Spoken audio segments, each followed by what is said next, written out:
नमस्कार दोस्तों, क्या राजस्थान विधानसभा को सीज किया जा सकता है, सील किया जा सकता है? और क्या राजस्थान विधानसभा में जो आरोप अब विपक्ष की ओर से विधानसभा अध्यक्ष पर ही सीधे सीधे लग चुके हैं, क्या उनकी जांच हाई कोर्ट के कोई रिटायर्ड जज की ओर से करवाई जा सकती है? और क्या जासूसी की जरूरत पड़ गई राजस्थान सरकार को कि वह विपक्षी विधायकों सहित अपनी ही पार्टी की नेता वसुंधरा राजे के समर्थक विधायकों की जासूसी करवा रही है? और यह अगर ऐसा हो रहा है तो बड़े गंभीर आरोप है। इन आरोपों को लेकर अब प्रतिपक्ष के प्रमुख दल कांग्रेस ने राज्यपाल से गुहार लगाई है, ज्ञापन दिया है कि तमाम जो कार्रवाइयां है, जो आरोप है, उनकी जांच होनी चाहिए। जांच होने तक विधानसभा को सील रखा जाना चाहिए। दरअसल राजस्थान विधानसभा के अध्यक्ष पद पर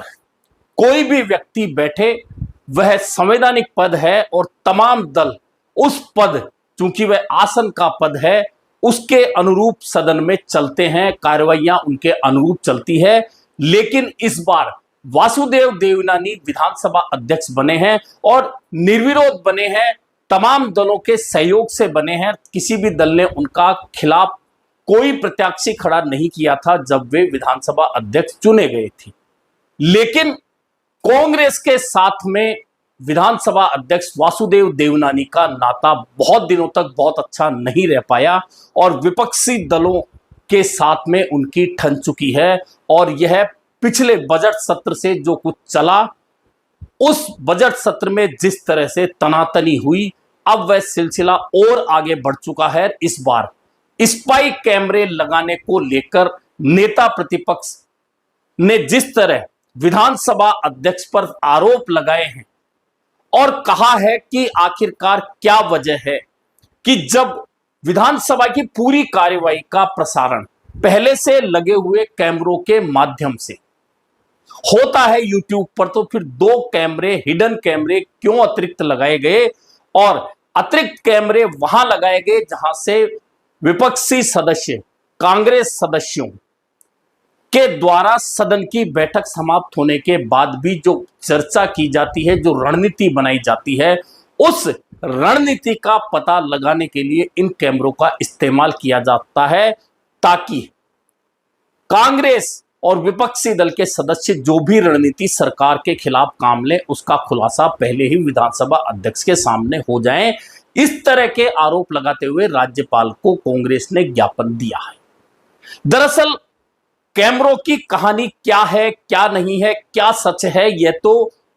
विधानसभा अध्यक्ष ही क्लियर कर सकते हैं। हालांकि विधानसभा अध्यक्ष ने सदन जब चल रहा था और मानसून सत्र का आखिरी दिन था, उस दिन कहा था कि इन कैमरों का एक्सेस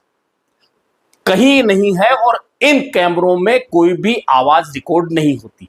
लेकिन अब जब राज्यपाल के पास में प्रतिपक्ष के नेता टीकाराम जूली के नेतृत्व में कांग्रेस के सदस्य पहुंचे हैं, तो आरोप को दोहराते हुए कहा गया है कि जो कैमरे लगाए गए हैं, दो कैमरों के लिए 18,46,000 रुपए खर्च किए गए हैं और पीडब्ल्यूडी ने यह काम किया है। और जो दो कैमरे लगाए गए हैं,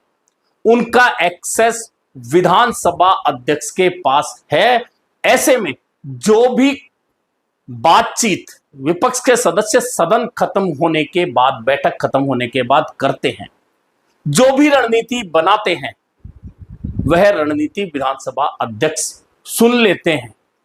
यानी कि निजता के हनन को लेकर यह सीधा सीधा आरोप लगाया गया है प्रतिपक्ष के सदस्यों की ओर से और कहा गया है कि विधानसभा में जो कैमरे लगाए गए हैं,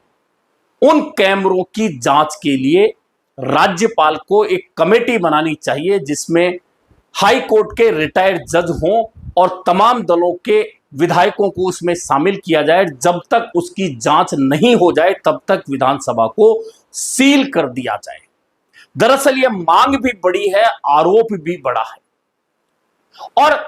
अगर ऐसा है तो फिर विधानसभा अध्यक्ष वासुदेव देवनानी को खुद आगे आकर इस बारे में पहले ही स्पष्ट कर देना चाहिए, क्योंकि अभी सरकार को सिर्फ 1.25 साल का कार्यकाल हुआ है और 3.25 साल बचे हैं और सदन की बहुत सारी बैठकें, बहुत सारे सत्र अभी बाकी हैं। और अगर विधानसभा अध्यक्ष के प्रति प्रमुख विपक्षी दल के बीच में कोई अविश्वास पनप चुका है और वह अविश्वास अगर ज्यादा बढ़ रहा है और अगर उसका खुलासा नहीं होता, उसका स्पष्टीकरण नहीं होता, या तो विधानसभा अध्यक्ष को चाहिए कि वह कांग्रेस के सदस्यों को, नेता प्रतिपक्ष को बुलाए, अन्य विपक्षी सदस्यों को बुलाए और उन्हें संतुष्ट करे कि उनके जो आरोप हैं वे गलत हैं और इन कैमरों का कोई भी दुरुपयोग विपक्षी सदस्यों की रणनीति या बातचीत सुनने के लिए नहीं किया जा रहा। यह क्या खुद विधानसभा अध्यक्ष आगे बढ़कर राज्यपाल से यह कह सकते हैं कि हां, प्रतिपक्ष की ओर से जो आरोप लगा रहे हैं उनकी जांच राज्यपाल को अपने स्तर पर करवानी चाहिए। दरअसल विधानसभा अध्यक्ष का पद कांटों भरा ताज है, यह तो सही है, लेकिन अगर एक भी सदस्य विधानसभा अध्यक्ष के प्रति असहमति जता दे, अविश्वास जता दे, तो यह बात भी विधानसभा अध्यक्ष के लिए सही नहीं हो सकती। यहां तो पूरी कांग्रेस, जिसके 66 सदस्य हैं, 66 विधायक हैं, अगर वे विधानसभा अध्यक्ष में अविश्वास जता रहे हैं, पिछले बजट सत्र से ही यह जो सिलसिला शुरू हुआ है जिसमें 6 सदस्यों का निलंबन हुआ था, उसके बाद अब लगातार यह तनातनी विधानसभा अध्यक्ष और कांग्रेस के बीच में बढ़ रही है। अब बढ़ती तनातनी के बीच में यह जो आरोप आए हैं, इन आरोपों की गंभीरता आप समझिए। जहां कांग्रेस कह रही है कि 18,46,000 के ये कैमरे पीडब्ल्यूडी ने लगाए हैं, जिनमें ऑडियो भी आती है, जिनका एक्सेस विधानसभा अध्यक्ष के पास होता है और वह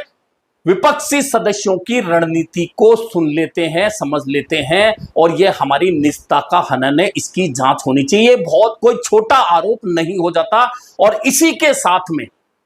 जो आरोप जोड़ा है नेता प्रतिपक्ष टीकाराम जूली ने, वह आरोप है कि इन कैमरों के जरिए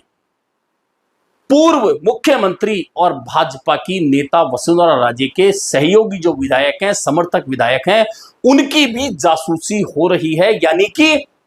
यह आरोप खुद भाजपा में खलबली मचाने के लिए बहुत बड़ा आरोप हो सकता है आगे चलकर। ऐसे में क्या सच्चाई है इन कैमरों की?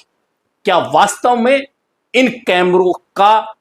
एक्सेस विधानसभा अध्यक्ष के पास है और विपक्षी सदस्यों की रणनीति सुनी जा रही है? और क्या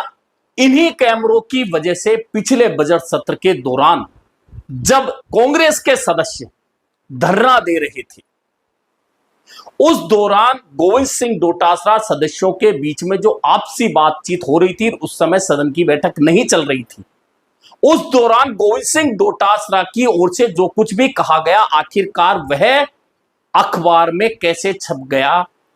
जबकि वहां उस समय कोई भी पत्रकार सदन में मौजूद नहीं था, हो भी नहीं सकता। फिर वह बातचीत अखबार में कैसे चली गई? तो क्या वह बातचीत इन कैमरों के माध्यम से सुनी गई और बाद में अखबार में लीक हुई? यही कारण है कि प्रतिपक्ष के सदस्य अब इन कैमरों के जरिए खुद की जासूसी कराने का आरोप लगाते हुए राज्यपाल तक पहुंच चुके हैं। और जब तक इन आरोपों की जांच नहीं हो जाती या खुद विधानसभा अध्यक्ष प्रतिपक्ष के सदस्यों को, कांग्रेस के सदस्यों को संतुष्ट नहीं कर देते, तब तक यह अविश्वास और पनपेगा। और अगर यह अविश्वास और पनपेगा तो जो आने वाले 3.25 साल के दौरान जितने भी सत्र विधानसभा के होने हैं, उनमें आसन और प्रतिपक्ष के सदस्यों के बीच में टकराव और बढ़ेगा। यह टकराव बढ़ना इसलिए भी तय है कि आपको ध्यान होगा कि पिछले बजट सत्र में जो कुछ हुआ, जो टकराव हुआ, जिसमें गोविंद सिंह डोटासरा सहित अन्य सदस्यों का निलंबन हुआ, फिर वह निलंबन वापस हुआ, लेकिन गोविंद सिंह डोटासरा अब तक सदन में नहीं आ रहे। अब कह दिया है कि अगला बजट सत्र जो आएगा उसमें विधानसभा अध्यक्ष के खिलाफ अविश्वास प्रस्ताव लाया जाएगा। यानी कि अगर अविश्वास प्रस्ताव लाया जाता है तो फिर इस बात पर मोहर लग जाती है कि प्रतिपक्ष के सदस्यों को वर्तमान विधानसभा अध्यक्ष या आसन पर बिल्कुल भी विश्वास नहीं रहा है। फिर भले ही वह अविश्वास प्रस्ताव गिर जाए, उसका फर्क नहीं पड़ता, लेकिन आसन और कांग्रेस सदस्यों के बीच में, विधायकों के बीच में जो अविश्वास की खाई पड़ चुकी है वह और गहरी हो जाएगी, और उस खाई गहरी करने में अब इन कैमरों का मामला जो सामने आया है वह भी एक बड़ा कारण बनता दिख रहा है। ऐसे में देखना यह है कि राज्यपाल को कांग्रेस सदस्यों की ओर से, विधायकों की ओर से जो ज्ञापन दिया गया है, क्या राज्यपाल उस पर आगे बढ़कर